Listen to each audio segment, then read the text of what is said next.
할렐루야. 반갑습니다. 이번 주간도 추석 주간인데 믿음으로 승리하시고 밝은 얼굴로 돌아오시기를 주님의 이름으로 축복합니다.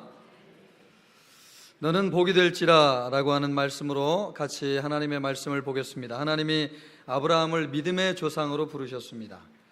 그리고 아브라함의 복이 되게 하시고 또 아브라함을 통하여서 세상을 축복하셨습니다.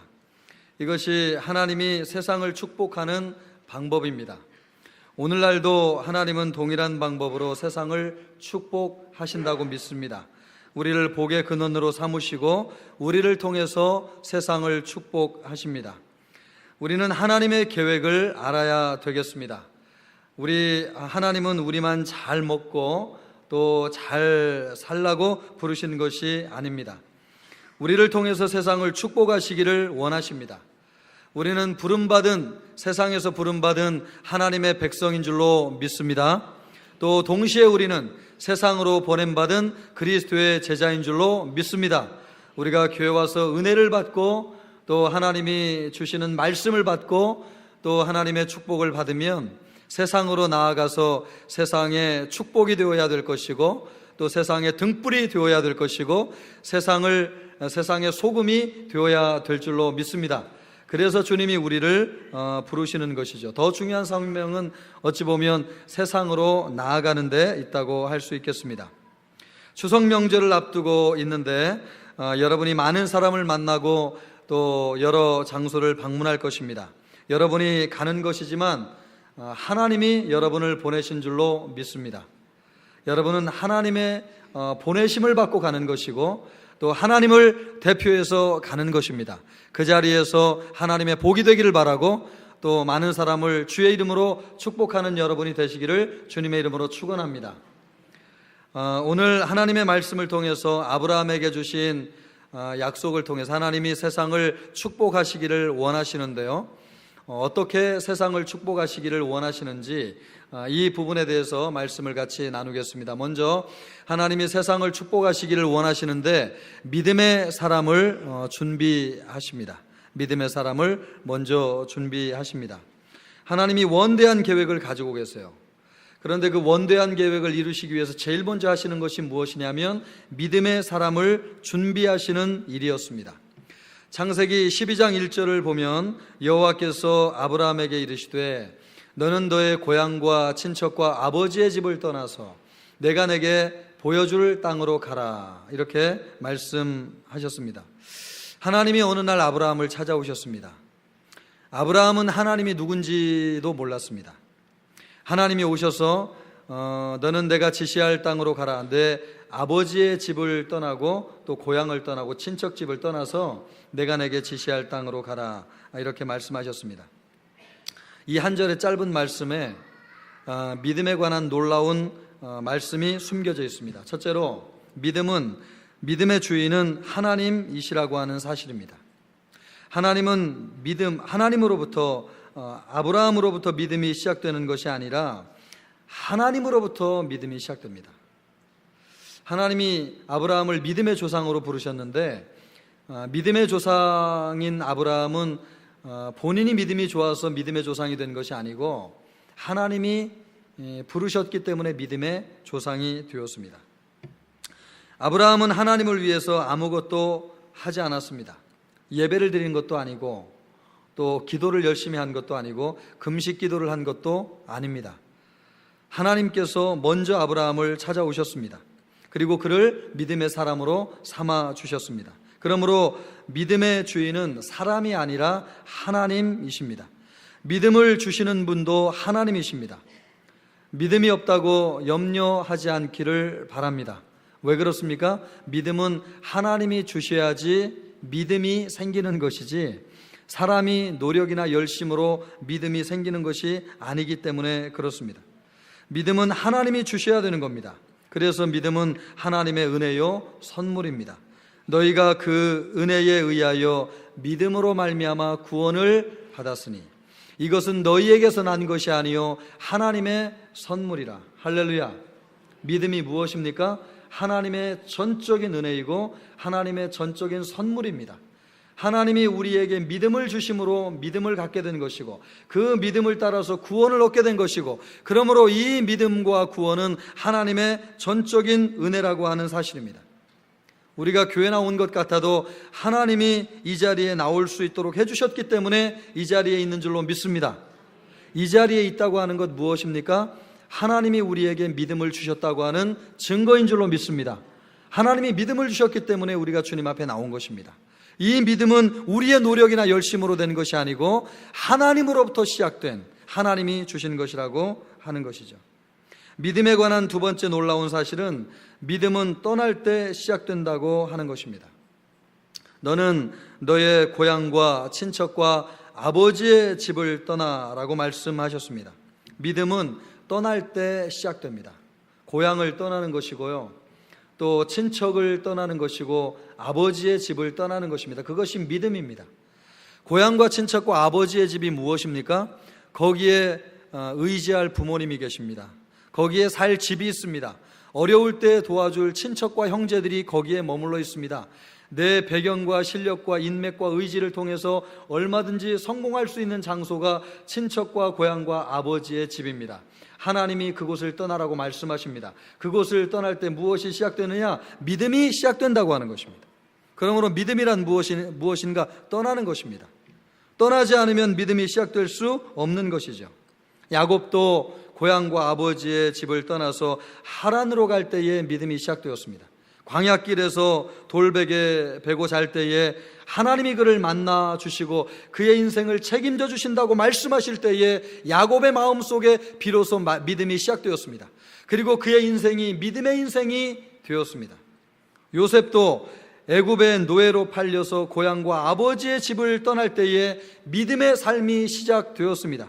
종살이도 해보고 또 죄수가 되어가지고 갇히기도 하면서 세상에 아무도 의지할 사람이 없구나라고 하는 것을 알게 되면서 하나님을 절대적으로 믿고 신뢰하게 되었고 하나님과 동행하게 되었습니다. 그가 믿고 의지할 분이라고 하는 것은 하나님밖에 없었습니다. 세상의 아름다운 여인이나 애굽의 총리의 명예도 하나님이 없으면 다 소용없다고 하는 절대 믿음의 사람이 될 수 있었습니다. 예수님도 종종 제자들을 전도하기 위해서 보냈습니다. 너희가 갈 때 전대를 차지 말고 돈을 가져가지 말라는 거죠. 또 신발도 두 켤레 가지 말고 옷도 또 새 것으로 준비하지 말고 그냥 가라고 주님이 말씀하셨습니다. 전도하면서 필요한 모든 것을 하나님이 공급하실 것을 경험하시라고 하는 말씀인 거죠. 하나님이 주실 것이라고 하는 믿음으로 전도를 감당하라는 거죠. 그러면서 믿음이 자랄 것을 주님이 말씀하셨습니다. 떠날 때 두렵습니다. 또 먹고 살 수 있을까 염려가 듭니다. 도와줄 사람이 없을 것 같기도 합니다. 그것이 믿음의 시작이에요. 그때부터 하나님이 믿음의 행보를 시작하세요. 하나님이 그때부터 우리를 도와주십니다. 하나님밖에는 의지할 분이 없다고 하는 것을 그때부터 알게 하십니다. 저도 고등학교를 졸업하고 개나리 보찜 하나 들고 재수하기 위해서 서울로 올라오는 그 시점부터 서울에는 내가 의지할 친척도 없고 거처할 곳도 없었는데 그 당시만 해도 이제 그 고시원 뭐 이런 것이 있었습니다. 독서실 뭐 이런데 잠깐 얻어가지고 2년 3년 지나면서 의지할 것이라고 하는 것은 하나님밖에 없다고 하는 것을 생각하면서 매일 눈물로 저녁 때 눈물을 흘리면서 기도했던 것 같아요. 그리고 밥만 먹고 나면 하나님의 말씀에 붙들려 가지고 주님의 도우심을 구했던 것 같아요. 지나고 나면 그런 과정을 통해서 하나님이 나에게 믿음을 자라게 하시고 오늘 이 자리에 있게 하신 줄로 믿습니다. 그러므로 여러분, 믿음이라고 하는 건 무엇입니까? 떠나는 것입니다. 떠나는 것. 떠나지 않으면 믿음이 시작되지 않는 것이죠. 세 번째, 믿음은 말씀을 받을 때에 시작됩니다. 하나님은 아브라함에게 내가 내게 보여줄 땅으로 가라고 말씀하셨습니다. 예전 번역에는 내가 내게 지시할 땅으로 가라고 말씀하였습니다. 하나님은 아브라함에게 구체적으로 지시하셨습니다. 하나님의 말씀이 아브라함에게 주어진 것입니다. 아브라함은 이것을 하나님의 말씀으로 받았습니다. 이것을 하나님의 말씀으로 받는 순간부터 아브라함의 마음속에 믿음이 생겼습니다. 하나님의 말씀을 받지 않고 행하는 것은 믿음이 아닙니다. 하나님은 말씀으로 인도하십니다. 그러므로 성경을 읽어야 될 줄로 믿습니다. 기도해야 될 줄로 믿습니다. 설교를 들어야 될 줄로 믿습니다. 성경 공부를 통해서 하나님의 말씀을 배워야 될 줄로 믿습니다. 하나님의 말씀이 들려지게 될 때에 믿음이 생기기 때문에 그렇습니다. 하나님의 말씀을 암송하시고 하나님의 말씀을 묵상해야 될 줄로 믿습니다. 믿음은 들음에서 납니다. 말씀을 듣고 기도하면 믿음이 생깁니다. 말씀이 우리 안에 들어오면 말씀은 살아있는 생명이기 때문에 싹을 틔웁니다. 그것이 무엇입니까? 그것이 믿음입니다. 하나님의 말씀을 받게 될 때에 비로소 믿음이 생겨나는 것입니다. 말씀이 들리면 이상하게 믿어집니다. 전에는 전혀 믿어지지 않았는데 어느 날 들리는 이 말씀이 하나님의 말씀처럼 들려지는 그 순간부터 마음속에 믿음이 생깁니다. 하나님의 말씀으로 들리면요, 믿어지게 되는 거죠. 믿어지면 그 말씀이 나를 이끌어가는 것을 느끼게 되죠. 담대해지고 확신이 생깁니다. 말씀하신 대로 될 것이라고 하는 믿음이 생겨요. 의심이 사라지는 것을 느끼게 돼요. 그래서 말씀대로 살다 보면 우리의 삶에 엄청난 일이 일어나게 되는 겁니다. 오늘 모든 성도들에게 하나님의 말씀이 들려지기를 축원합니다. 이 말씀을 하나님의 말씀으로 받기를 바랍니다. 그럴 때 믿음이 생기게 될 것이고 우리는 진정으로 믿음의 삶을 시작하게 될 것입니다. 두 번째로, 하나님은 믿음의 사람을 복이 되게 하셨습니다. 믿음의 사람을 무엇이 되게 하셨다고요? 복이 되게 하셨습니다. 하나님은 아브라함을 부르셔서 그냥 보내지 아니하시고 약속의 말씀을 주셨습니다. 내가 너로 큰 민족을 이루고 내게 복을 주어 내 이름을 창대하게 하리니 너는 복이 될지니라. 무엇이 된다고요? 무엇이 된다고요? 예, 복이 된다고 말씀하고 있습니다. 약속의 핵심이 무엇이냐? 아브라함에게 주신 약속의 핵심은 아브라함을 축복한다는 의미도 있지만 더 본질적인 것은 아브라함이 복이 된다고 하는 말씀입니다. 예전 번역에는 이 말씀이 너는 복의 근원이 될지니라 이렇게 번역했습니다. 이 말씀이 제가 볼 때는 원문에 더 가깝다고 생각이 됩니다. 복의 근원이 된다는 말이 뭐예요? 우리가 샘물에서 물을 퍼내듯이 복의 근원이면 아브라함을 통해서 모든 인류가 복을 받는다는 말씀입니다.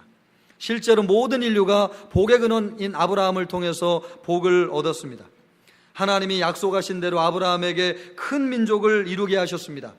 육체적으로는 이스라엘 민족의 조상이 되게 하셨고 더 크게 영적으로는 더 큰 민족을 이루게 하셨습니다. 아브라함을 통해서 예수 그리스도가 이 땅에 오심으로 예수님을 믿는 모든 사람이 아브라함의 자손이 되었습니다. 지난 수많은 역사 가운데서 예수님을 믿고 구원받은 사람들이 수억만 명이 넘는다고 볼 때에 아브라함의 자손이 얼마나 많은지요. 하나님이 아브라함에게 약속하셨습니다. 네가 바닷가에 모래를 셀 수 있을진데 너의 자손이 얼마나 많은지 네가 셀 수 있을 것이라. 그 정도로 하나님이 아브라함의 족속을 많게 하시겠다고 약속하셨습니다. 셀 수 없을 정도로 큰 민족을 이루었습니다. 그 수많은 사람이 아브라함을 통해서 복을 받았습니다. 왜요? 아브라함이 복이기 때문에 그렇습니다. 하나님이 아브라함을 복으로 부르셨어요. 그래서 그를 통해서 수많은 인류가 복을 얻게 하셨습니다. 하나님은 또 아브라함의 이름을 창대하게 하심으로 복이 되게 하셨습니다. 창대하게 된다고 하는 것은 유명하게 한다고 하는 뜻입니다. 실제로 하나님이 아브라함이 역사상 가장 유명한 사람이 되게 하셨습니다.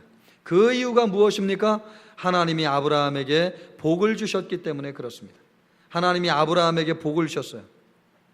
아브라함은 하나님께 복받은 사람으로 인류 역사상 가장 유명한 사람이 되었습니다. 이 복이라고 하는 말은 히브리어로 바라크라고 하는 말입니다. 성경에 300번이 넘게 나오는데 특별히 창세기에 88번이 쓰여졌습니다. 놀랍게도 말입니다. 이 복을 해석하면서 권위 있는 주석인 WBC 주석에 의하면 이 복은 인간의 번영과 안녕과 직접적인 연관성이 있다 이렇게 주석하고 있습니다. 다시 말하면 장수, 물질적인 부, 평화, 또 번영, 풍작, 자손의 번성, 등을 의미한다고 하는 것입니다. 정확하게 주석에는 현대의 세속적인 사람들이 행운이나 성공이라고 부르는 것을 구약 성경은 축복이라고 부른다라고 해석되어져 있습니다. 그러니까 하나님이 아브라함에게 축복을 하신다고 할 때 이 말씀은요, 그를 장수하게 하신다는 말씀이고, 또 물질적인 부를 주신다는 말씀이고, 그의 마음에 평강을 주신다는 말씀이고, 그가 머물러 있는 곳에 평화가 된다는 말씀이고, 그가 많은 소득을 얻게 된다는 말씀이고, 자손을 통해서 번성하게 한다고 하는 말씀이에요. 성경은 왜 이런 부를 하나님께서 아브라함에게 약속하셨습니까? 왜냐하면 성경은 하나님만이 홀로 모든 복의 근원이 되신다고 말씀하고 있기 때문에 그렇습니다. 이스라엘 백성은 하나님이 임재하시는 것을 가장 큰 축복이라고 여겼습니다. 물질적인 축복은 하나님이 임재하실 때 따라오는 가시적인 축복이라고 여겼습니다. 그래서 이스라엘 사람들은 하나님의 임재를 사모했어요. 하나님을 만나는 것을 가장 축복이라고 믿었어요. 그래서 하나님을 묵상하며 하나님을 만나기를 씨름했어요. 나다나엘이 어디에서 발견됐습니까? 내가 무화과나무 아래 있을 때에 너를 보았노라. 여러분, 무화과나무 아래에서 그가 무엇을 하였습니까? 하나님을 묵상하고 말씀을 통해 기도하면서 하나님과 깊은 영적인 교제를 사모하였습니다. 그 자리에서 그가 하나님 만나는 장면을 예수님께서 만났다고 보았다고 하는 것이죠. 왜 이스라엘 사람들은 하나님의 임재를 사모하였습니까? 모든 것이 하나님의 임재로부터 출발하기 때문에 그렇습니다. 우리의 모든 필요한 모든 것이 하나님과의 만남으로부터 하나님이 공급하여 주는 것이기 때문에 그 원천이 되는 하나님과의 만남을 이스라엘 사람들이 사모하였습니다. 하나님의 이 약속의 말씀을 받은 아브라함은 실제로 이런 축복을 받았습니다. 창세기 13장 2절을 보니까요, 아브라함에게 가축과 은과 금이 풍부하였다고 말씀하고 있습니다. 이것이 얼마나 넘쳤는지 말입니다. 조카 롯과 함께 가나안 땅에 들어갔는데 그 가나안 땅에 함께 머물러 있을 수 없을 정도로 하나님이 쏟아부어 주셨어요. 그 땅이 그들이 동거하기에 넉넉하지 못하였으니 이는 그들의 소유가 많아서 동거할 수 없었음이니라. 하나님이 얼마나 쏟아부어 주셨는지 롯과 함께 거할 수 없을 정도로 넘치도록 쏟아부어 주셨습니다. 이것뿐만 아니라 아브라함은 많은 복을 받아서 가나안 족속에게 하나님이 함께하는 사람으로 유명하였습니다. 창세기 21장 22절에 이렇게 말씀하고 있습니다. 그때에 아비멜렉과 그 군대장관 비골이 아브라함에게 말하여 이르되 내가 무슨 일을 하든지 하나님이 너와 함께 계시도다. 할렐루야. 여러분, 이 고백을 지금 누가 하고 있습니까? 아비멜렉이라고 하는 이방 사람의 대장이 이야기하고 있는 겁니다. 이방 사람이 볼 때에 아브라함에게 하나님이 함께하고 계시다는 거예요. 무슨 일을 하든지 그가 하는 모든 일에 하나님이 함께 하셔서 형통하게 하신다고 하는 것을 알 정도로 하나님이 함께 하시는 증거가 아브라함에게 있었습니다. 사람들이 알 정도였어요. 당대의 가장 호전적인 민족이었던 헷 족속은 아브라함을 더 높이 칭송하는 말씀이 기록되어져 있습니다. 헷 족속이 아브라함에게 대답하여 이르되 내 주여 들으소서. 여러분, 가장 호전적인 민족으로 하나님을 믿지 않는 사람이 아브라함에게 와서 엎드리면서 내 주여 들으소서. 그가 누구라고 주라고 칭송하고 있습니까? 그런데 하나님께서 아브라함에게 영적 권위를 얼마나 높여주셨든지 이방 사람들이 아브라함에게 와서 내 주여 들으소서 이렇게 말하고 있다고 하는 사실이에요. 당신은 우리 가운데 있는 하나님이 세우신 뭐라고 이야기하고 있습니까? 지도자니이다. 당신은 하나님이 우리에게 세우신 지도자니이다. 여러분, 혈혈단신 아브라함 혼자 가나안 땅에 들어갔는데 그 수많은 가나안 족속들이 아브라함을 당신은 하나님이 우리에게 세우신 지도자니다. 할렐루야. 이런 고백을 왜 할 수 있는 것입니까? 아브라함에게 하나님이 함께 하시는 증거가 보여졌다는 거예요. 그를 함부로 할 수 없는 사람이라고 하는 걸 깨달았다는 거예요. 모든 어떤 일을 하든지 하나님이 동행하시고 계시다고 하는 것을 주변 사람들이 보았다고 하는 뜻이에요. 그 정도로 아브라함의 이름이 가나안 땅에서 유명해졌습니다. 하나님이 약속의 말씀대로 그를 축복하신 것이죠. 내 이름을 창대하게 하리라. 창대하게 하리라고 하는 약속의 말씀대로 하나님이 아브라함에게 복이 되게 하셨어요. 가나안 땅에서만 유명한 것이 아닙니다. 세상 모든 사람에게 아브라함은 유명해졌습니다. 아브라함을 통해 예수 그리스도가 오심으로 예수님을 믿는 모든 사람은 아브라함을 알고 있습니다. 아브라함은 하나님의 약속대로 그 이름이 창대해졌습니다. 하나님께 복을 받은 사람이라고 하는 유명한 이름을 가지게 되었습니다. 아브라함은 세상의 복뿐만 아니라 영생의 복까지 받은 인류 역사상 가장 큰 복을 받은 사람이 되었습니다. 그래서 아브라함은요, 그의 존재 자체가 인류에게 복이 되는 사람이 되었습니다. 아브라함 자체가 인류에게 복이 되었습니다. 그를 통해 예수 그리스도가 오셨기 때문에 그렇습니다. 아브라함이 없었다고 한다면 예수님이 이 땅에 오지 않았을 거예요. 그러므로 아브라함을 통해서 예수님이 오셨기 때문에 아브라함은 존재 자체가 우리에게 축복이 되는 사람이에요. 아브라함 때문에 예수님이 오시고 예수님을 믿음으로 우리가 구원받아서 하나님의 백성이 되었기 때문에 그렇습니다. 그 출발이 어디에 있습니까? 아브라함에게 있습니다. 그러므로 아브라함은 존재 자체가 축복이에요. 존재 자체가. 하나님이 뭐라고 말씀하고 있습니까? 내가 너에게 큰 민족을 이루고 너를 축복하여서 내 이름을 장대하게 하리니 너는 복이 될지라. 할렐루야. 너는 무엇이 된다고 말씀하고 있습니까? 무엇이 된다고 말씀하고 있습니까? 복이 될지라고 말씀하고 있습니다. 복이. 내가 너를 크게 축복하리라고 말씀하지 않고 하나님이 아브라함에게 너는 복이 될 것이니라 그렇게 말씀하셨습니다. 이 복이 뭐예요? 모든 인류가 그를 통해서 축복을 받는다고 하는 말씀이에요. 비유로 말하자면 세종대왕은 우리나라의 복입니다. 그분을 통해서 한글이 창제되었기 때문에 그렇습니다. 만약에 세종대왕이 없었다면 우리가 한글을 읽지 못하였을 거예요. 그러므로 세종대왕의 존재 자체가 여러분 우리 민족의 큰 복이 되는 거죠. 이순신 장군도 마찬가지입니다. 그분이 계시지 않았다면 아마 임진왜란을 이기기 어려웠을 것입니다. 우리 인류, 우리 문명사에서, 우리 나라의 역사 가운데서 이순신 장군이 계신 것 자체가 우리나라의 복이 되는 것이죠. 아브라함이 복이 된다고 하는 것은 그런 뜻입니다. 아브라함의 존재 자체가 인류에게 복이 된다는 뜻이에요. 그런데 이순신 장군과는 비교할 수 없는 그 두 분은 우리나라 이 땅에만 복이 되는 분이지만 아브라함은 인류 모든 사람에게 복이 되시고 영원한 복이 되시고 영생의 복이 되는 줄로 믿습니다. 하나님이 얼마나 그를 크게 축복하셨는지요. 너는 인류의 복이 될 것이니라. 할렐루야. 하나님이 아브라함을 세상에서 가장 유명한 사람으로 만드셨어요. 유명해지는 것과 복이 되는 것은 연관성이 있습니다. 유명한 사람이 복이 되는 것이고 복이 된 사람은 유명해지는 것이죠. 그래서 하나님이 내 이름을 장대하게 하리니 너는 모든 사람에게 복이 될지라 그렇게 말씀하셨습니다. 아브라함처럼 하나님을 믿으면 그 후손도 아브라함처럼 복이 됩니다. 존재 자체가 복이 되는 것이죠. 하나님은 우리를 복으로 부르신 줄로 믿습니다.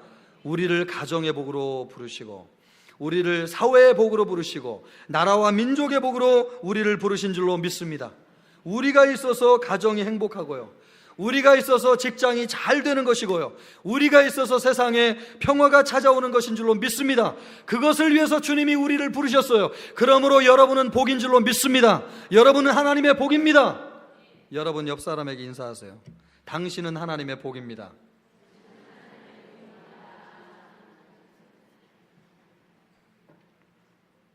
한 번 더, 당신은 하나님의 복입니다. 이렇게도 한번 해보세요. 나는 하나님의 복입니다. 네. 살짝 이렇게 좀 뭐가 올라오지 않습니까? 그죠? 네. 이런 거 하면 어떤 분은 아니 목사님 예배 시간에 하나님께 집중해야지 뭐 맨날 옆 사람에게 인사나 시키고 말이에요. 그렇게 얘기하시고 생각하실지 모르겠지만 여러분, 말씀의 축제는 말씀을 나누는 것 아니겠습니까? 오늘 주님이 뭐라세요? 우리를 복으로 부르셨다. 우리를 뭘로 부르셨다고요? 우리를 복으로 부르셨대요. 하나님이 나를 청천교회 복으로 부르시고 여러분을 여러분의 가정의 복으로 부르시고 직장의 복으로 부르시고 나라와 민족의 복으로 부르신 줄로 믿습니다. 그것이 오늘 하나님의 약속의 말씀이에요. 그런데 현실을 보면 우리의 삶과는 너무나 동떨어진 말씀이라고 생각을 하는 거죠. 항상 이런 말씀을 들을 때 하나님이 복으로 부르셨다면 내 삶은 어찌 이리도 초라한가. 장수, 번영, 자식의 복은 고사하고 내 한 몸 추스르기도 힘든데 어떻게 내가 성경 말씀처럼 복이 되는가, 이런 질문을 하는 거죠. 여러분, 그렇다고 한다면 우리가 원점으로 돌아가서 이것을 다시 물어보아야 됩니다. 나는 지금 아브라함처럼 하란을 떠나서 하나님이 지시할 땅으로 갔는가? 나는 지금 내 세계를 벗어나서 믿음의 세계, 하나님의 세계로 들어가고 있는가? 라고 하는 것을 물어보셔야 돼요. 혹시 몸은 교회에 와 있고 신앙생활은 하는데 내 속사람은 여전히 과거 생활 방식대로 사람 의지하고 물질 의지하고 경험 의지하면서 살고 있는 것 아닙니까? 하나님이 우리에게 믿음으로 부르시고 하나님의 말씀에 인도하심을 받으라고 부르셨는데, 그리고 그렇게 살겠다고 이야기는 하는데 깊이 들어가 보면 우리는 여전히 세상에 매여 있지 않느냐 말이에요. 인맥을 중시하고 배경을 중시하면서 나도 실력 괜찮은데 이런 것이 없어서 복을 받지 못하고 성공하지 못했다고 한탄하면서 살지 않느냐 말이에요. 그렇다면 여러분, 단언컨대 확실한 한 가지 사실은 우리는 아직 믿음이 시작된 것이 아닙니다. 교회만 올 뿐이에요. 우리가 예배를 드릴 뿐이에요. 하나님이 우리를 복의 근원으로 삼으셔서 약속의 땅으로 인도하시기를 원하시는데 우리는 아직 믿음을 시작하지 않은 거예요. 떠나지 않았다고 한다면, 여전히 내가 과거에 매여 있다고 한다면, 여전히 내가 옛사람대로 살고 있다고 한다면, 여전히 내가 과거의 습성을 좋아하고 있다고 한다면 난 출발하지 않은 것입니다. 교회에 몸만 나와 있을 뿐이에요. 주님의 역사가 시작되지 않은 것입니다. 주님이 우리에게 말씀을 주셨음에도 불구하고 듣지 않은 것입니다. 그 말씀을 나에게 주신 하나님의 말씀으로 받아들이지 않은 것입니다. 과감하게 벌떡 일어나서 주님이 가라하는 곳으로 가지 않고 있는 것입니다. 주님이 우리에게 순종할 때에 복이 되게 하시기 때문에 그렇습니다. 순종하면 복이 되게 하시는데 우리가 아직 순종하지 않은 것이죠. 과거와 결별하고 옛사람을 벗어버리지 않으면 믿음은 시작하지 않은 것입니다. 떠나야 될 줄로 믿습니다, 여러분. 과거로부터, 내 고향 친척 아버지의 집으로부터 떠나야 될 줄로 믿습니다. 과감하게 하나님이 인도하시는 세계로 들어가십시오. 믿음의 사람은 믿음으로 사는 사람이에요. 하나님의 말씀에 인도하심을 받는 사람이에요. 여러분의 삶의 초점을 하나님께 맞추십시오. 하나님의 말씀을 진지하게 받아들이십시오. 날마다 하나님의 말씀을 묵상하고 기도하십시오. 하나님의 음성에 귀를 기울이십시오. 사람의 소리에 귀를 열지 말고 하나님의 음성에 귀를 여십시오. 하나님이 여러분의 인생을 인도하시도록 믿음으로 주님을 바라보십시오. 하나님이 여러분의 인생을 인도하실 것입니다. 그때부터 비로소 믿음이 시작되는 것이고, 하나님이 그때부터 우리에게 복이 되게 하여 주시고 우리의 인생을 놀라운 상황 가운데로 인도하게 하실 것입니다. 여러분, 믿음을 시작하세요. 믿음이 시작하는 건 무엇입니까? 떠나는 것입니다. 여러분의 익숙한 환경으로부터, 여러분의 정해진 삶의 패턴으로부터 떠나세요. 여러분, 매일매일 드리는 예배 늘 이야기하지만 여러분, 이 자리에 정해진 시간 나와가지고 찬양 연습하고 찬양 자리에 섰습니다. 그리고 앉는 자리, 그 자리에 앉아가지고 오늘도 예배 드리고 있습니다. 거기에서 떠나세요, 여러분. 거기에서 떠나세요. 그렇다고 찬양대를 그냥 두란 얘기가 아니고요. 새로운 마음 있잖아요. 새로운 마음. 찬양을 드려도 새로운 마음 있잖아요. 주님이 주시는 프레시하고 신선한 마음 있잖아요. 성령이 충만하고 은혜 주시면요, 우리가 떠나게 돼요. 과거의 습관으로부터 늘 그 자리에, 익숙한 자리로부터 새로운 삶을 도전하게 돼요. 주님이 우리를 새롭게 하시기 때문에 그렇습니다. 그것이 믿음의 출발이에요.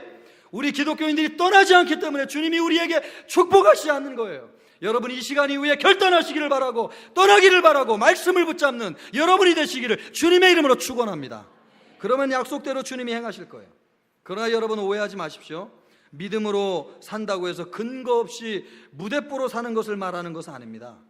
어느 날 갑자기 막 느낌이 왔다고 해가지고 모든 것을 정리하고 선교사로 가라는 얘기도 아니에요. 하나님은 뭐라고 말씀하고 있습니까? 내가 내게 지시할 땅으로 가라. 내가 내게 지시할 땅으로 가라. 할렐루야. 하나님은 말씀을 주시고 구체적으로 우리의 삶을 인도하시는 분이에요. 그냥 감대로, 느낌대로, 분위기대로 판단하고 결정하게 하시는 분이 아니라니까요. 하나님이 우리에게 중요한 결정을 하게 하실 때는 반드시 무엇을 주시냐? 말씀을 주세요. 내가 내게 지시하는 땅으로 가라. 네 마음대로 가지 말고 지시할 땅으로. 말씀을 여러분 받았습니까? 이 말씀이 진짜 나에게 주신 하나님의 말씀인지 오랜 시간 기도하면서 하나님의 뜻을 분별하십시오. 이 분별한 끝에 이것이 하나님이 나에게 주신 말씀이라고 확신이 들면 여러분, 주저하지 말고 순종하십시오.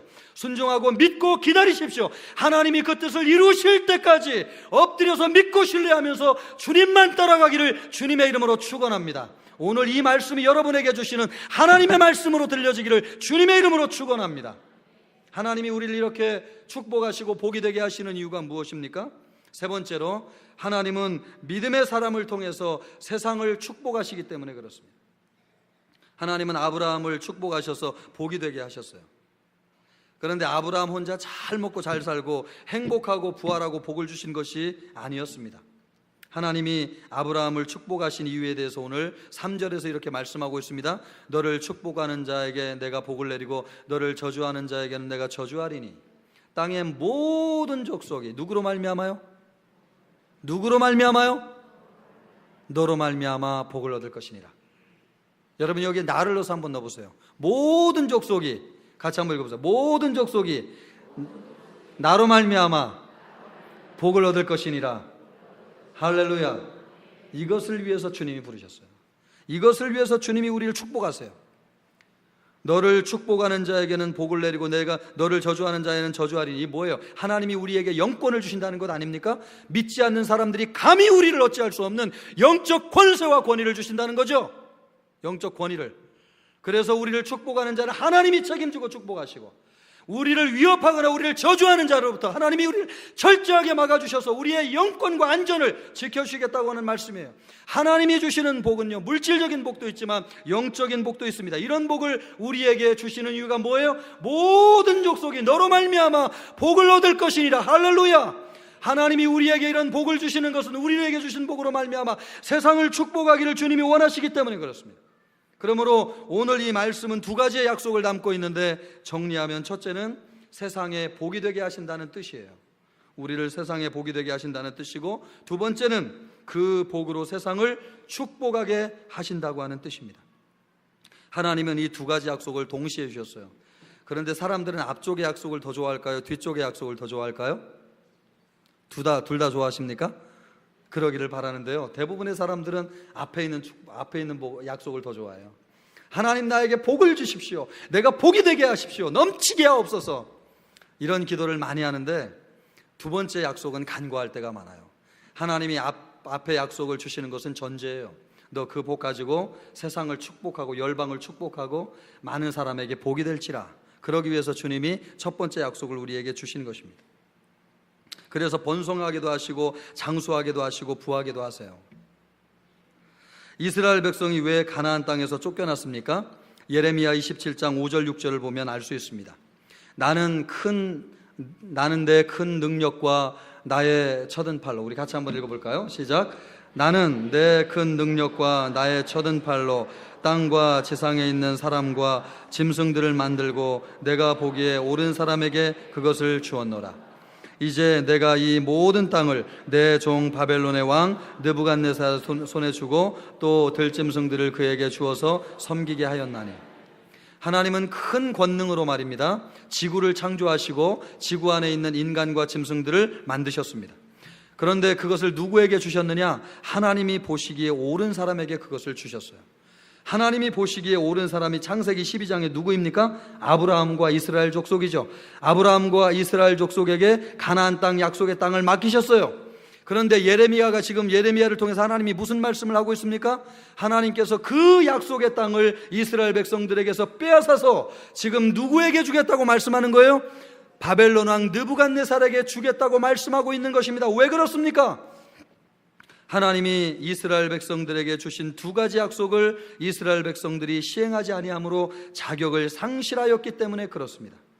이스라엘 백성은 하나님과 아브라함 사이에 맺었던 계약의 두 번째 부분을 이행하지 않았습니다.